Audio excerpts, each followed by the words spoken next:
Hello, girls and boys. My name is Greer Garson, and I'm going to take you on a journey around the world. Now, you know the world is a big round place with a lot of countries sprinkled all over it, like raisins in a pudding. And in each of these countries are children just like you, who love to hear stories. I'm going to take you around the world by telling you the stories that children everywhere love to hear. But just how are we going to journey through this world of story and legend?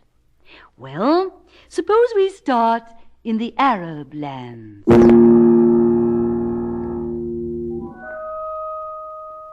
Let's hear about the second voyage of Sinbad the sailor.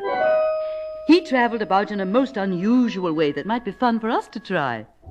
This is the way Sinbad tells his story.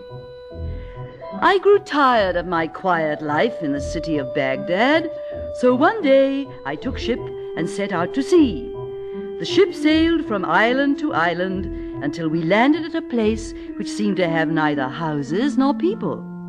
While my companions wandered here and there, I sat down in a shady place, and lulled by the murmur of a clear brook, I fell asleep.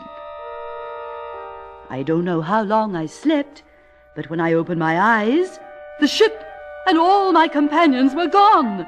I was alone upon the island. Not knowing what to do, I began to look about for a means of escape. I climbed a tall tree and gazed over the island. In the distance, I saw what looked like a large white dome. I set off to find it as fast as I could. As I drew near, I saw it was a large, smooth, round object, almost as big as a little house, but without any doors or windows. Suddenly, the sky above me became as dark as if it had been covered by a thick black cloud. I looked up, and I saw the most enormous bird flying toward me. Then I remembered that I'd often heard sailors speak of a gigantic bird called a roc. This, then, was a roc, and the enormous white dome was the roc's egg. The great bird flew down and settled itself gently to sit upon the egg. Then I had an idea. Why couldn't the roc carry me away from this lonely island? While it was asleep, I carefully crept close and tied myself to a leg of the bird with my turban. When the roc wakened and rose into the air, it carried me up and up and up, way up above the clouds, until I could no longer see the earth. Then suddenly it flew swiftly down among the peaks of some high mountains and into a deep valley. When it touched the ground, I quickly untied my turban and freed myself. A moment later, the roc flew away. Well, I looked about the valley, and I noticed that the grassy slopes were sparkling with little points of light. Were they raindrops or early morning dew? No, the valley was strewn with diamonds. What a wonderful sight! But how could I ever escape from there and find my way out of this mountain country? I was no better off than before. Suddenly there was a loud noise, and large pieces of raw meat began falling all about me. Then I remembered a story I had heard from sailors.